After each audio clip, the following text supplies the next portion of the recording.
বন্ধুরা, বৃহস্পতির মহারহস্য গবেষণামূলক জ্যোতিষ যে সিরিজ চলছে, আপনাদের সেখানে স্বাগতম।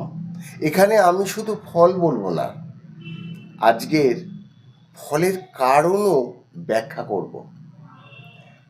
আজ আমি এমন কিছু সত্য আপনাদের জানাবো যেটা এর আগে আপনারা হয়তো জানেননি।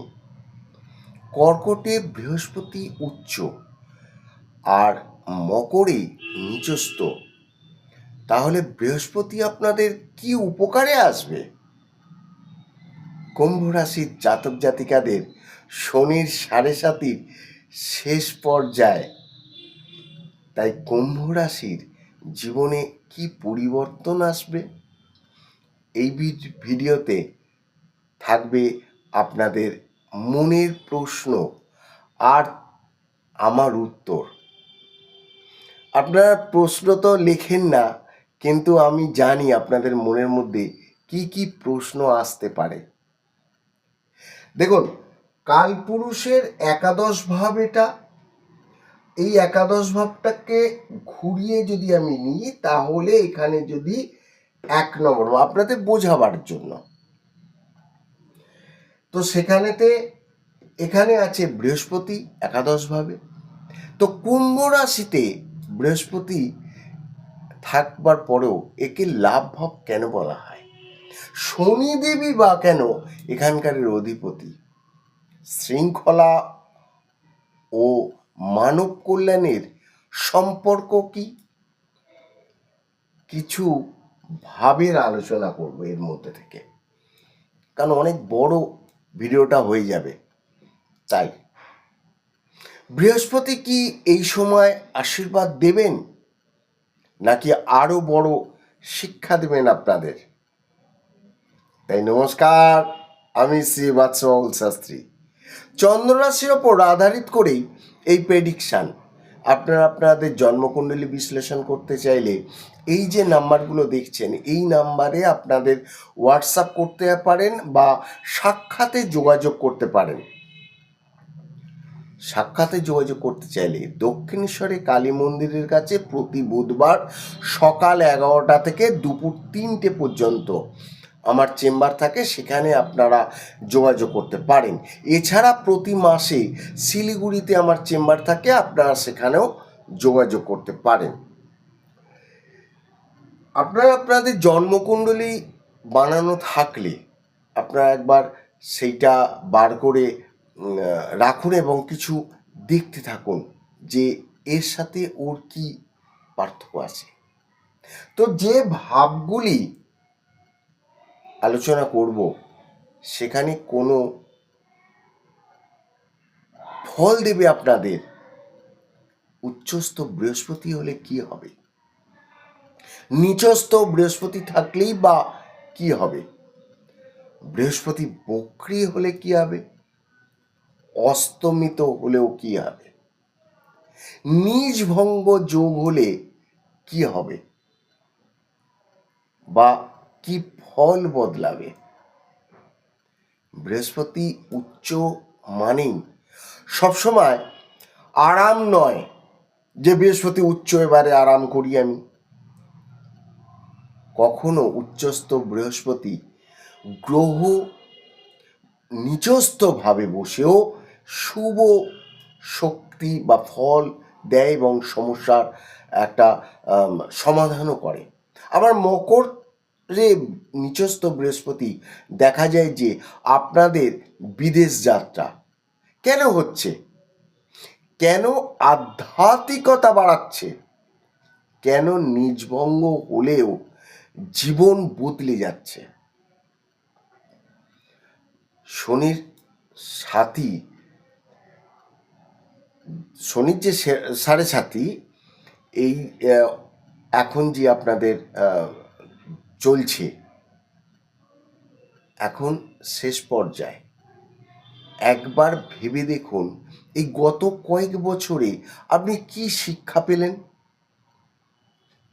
আপনার কাছের লোক আপনাকে কিন্তু বিট্রে করেছে, কেউ আপনার সাথ দেয়নি। আপনি যার ওপর ভরসা করেছেন, তারা আপনার সাথ দেয়নি, এখন কি শেষ হতে চলেছে? কোন নতুন অধ্যায় আপনাদের শুরু হবে? অর্থ, কর্ম, পরিবার ও মানসিক অবস্থার পরিবর্তন কি আসবে?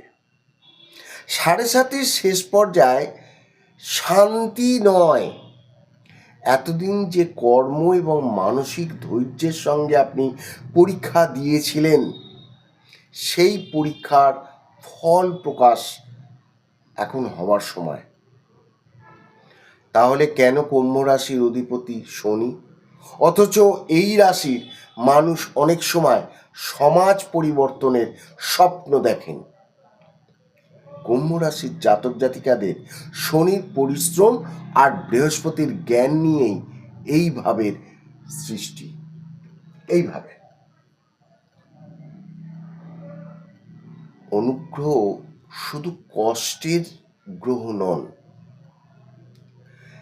সমাজ, ন্যায়, শৃঙ্খলা ও কর্মের প্রতি এই কুম্ভ রাশি কিন্তু বায়ুতত্ত্বের একটা স্থির রাশি। তাই এরা ভবিষ্যৎ নিয়ে ভাবেন, সমাজের উন্নতি চান, নতুন চিন্তা গ্রহণ করেন, ব্যক্তিগত লাভের চেয়ে বৃহত্তর কল্যাণকে গুরুত্ব দেন। কারণ শনি শেখান নিজের জন্য নয়, সমাজের জন্য কাজ করো। অনেকেই বলেন যে বৃহস্পতি তো শুভ গ্রহ, তাহলে কুম্ভ রাশিতে কেন পূর্ণ শক্তি দেখাতে পারেন না? দেখুন, বৃহস্পতি চান বিশ্বাস, ধর্ম, ঐতিহ্য, আদর্শ।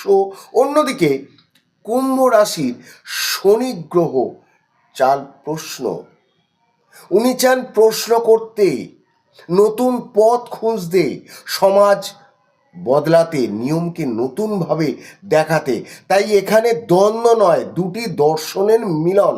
তাহলে আমি কুম্ভ রাশির জাতক জাতিকাদের বলবো যে আগে পরীক্ষা, পরে বিশ্বাস করবেন। উচ্চস্থ বৃহস্পতি ষষ্ঠভাবে, তাহলে কি সব খারাপ এখানে আছে বৃহস্পতি? না, ষষ্ঠ ভাব শুরু হয় রোগ, ঋণ, প্রতিযোগিতা, সেবা। উচ্চস্থ বৃহস্পতি এখানে যদি ফল কি দিচ্ছেন সেটা দেখতে হবে না। তিনি সমস্যাকে শেষ করেন না, সমস্যা জয়ের শক্তি দেন। কারণ কর্কট রাশির মাতৃত্বের রাশি, বৃহস্পতি সেখানে উচ্চস্থ বা সর্বোচ্চ জ্ঞান করেন এবং ফলে ব্যক্তিদের প্রতিযোগিতার জয়ের, শত্রুকে মানে আটকে দেন এবং সমাজসেবকমূলককে সফল হতে কাজ দেন। কারণ এখানে তো বৃহস্পতি উচ্চস্থ কর্কট রাশি, তো সব উচ্চতর গ্রহ আপনার ভালো ফল দেয় না। এবারে গ্রহরা উচ্চস্থ হলো, আপনি 2-4টে আংটি ফাংটি পরে নিলেন, তারা কি দেবে? না। অনেক সময় উচ্চস্থ গ্রহ শত্রুর ভাবে বসে খারাপ গ্রহের দৃষ্টি পায়, তবু অসাধারণ জয় এনে দেয় না। তো বন্ধুরা, যদি আপনি কুম্ভ রাশির জাতক জাতিকা হন, তাহলে গত 7.5 বছরে আপনাকে অনেক কিছু শিখিয়েছে। যেমন ত্যাগ, নিজেকে ও কাজের মানুষদের চিনতে। আপনি নিশ্চয় চিনতে পেরেছেন যে কে আপনার সাথে আছে আর কে নেই। এই সময়টা আপনার কাছে অতি গুরুত্বপূর্ণ, কারণ শনি এখানে আপনাকে জিজ্ঞাসা করছেন, যা শিখিয়েছি তা কি জীবনে প্রয়োগ করতে পেরেছো? এই সময় কি আপনি পুরনো ঋণ শোধ করেছেন? অসমাপ্ত কাজ শেষ করেছেন? তাহলে দেখা যাচ্ছে যে নতুন আয়ের পথ আপনি বেছে নিয়েছেন, জীবনের নতুন অধ্যায় শুরু হয়েছে। মানসিক পরিণতি কি ধৈর্যের সাথে কন্ট্রোল করতে পেরেছেন? এই সময় আপনার উন্নতি কিভাবে? না, শনি পরীক্ষার শেষে ফল দেন। যে পরিশ্রম করেছে সে পুরস্কার পাবে, আর যে শর্টকাট খুঁজেছে সে আবার নতুন করে শিক্ষা পাবে। তো 7.5 শেষ পর্যায়ে শান্তির সময় নয়, এটি হিসাব মেটানোর এক নতুন সূচনা করার সময়। তো বন্ধুরা, এই সিরিজ তৈরি করতে গিয়ে আমি একটা জিনিস উপলব্ধি করেছি যে জ্যোতিষ শুধু ভবিষ্যৎ বলার বিদ্যা নয়, নিজেকে জানারও বিদ্যা। প্রতিটা আলোচনা, প্রতিটি প্রশ্ন, প্রতিটি উত্তর আমাকে নতুন করে শিখিয়েছে। তাই আমি বিশ্বাস করি শিক্ষায় শিক্ষা বাড়ে। আজ আমি জানি যে আগামীকাল হয়তো আপনাদের প্রশ্ন থেকেই আরো নতুন কিছু শিখব। তাই শেখার যাত্রায় আপনাদের পাশে পেয়ে আমি সত্যি কৃতজ্ঞ। এই ধরনের নতুন নতুন ভিডিও পেতে আপনাকে কিন্তু চ্যানেলটা সাবস্ক্রাইব করতে হবে এবং শেয়ার করতে হবে আপনার বন্ধু বান্ধবদের, যাতে তারা আপনার এই শেয়ার থেকে তারা উপকার পায়। আপনারা চেষ্টা করবেন নতুন কিছু জানার, নতুন কিছু শেখার, তাহলে পাবেন এই চ্যানেলকে আপনার সাথে।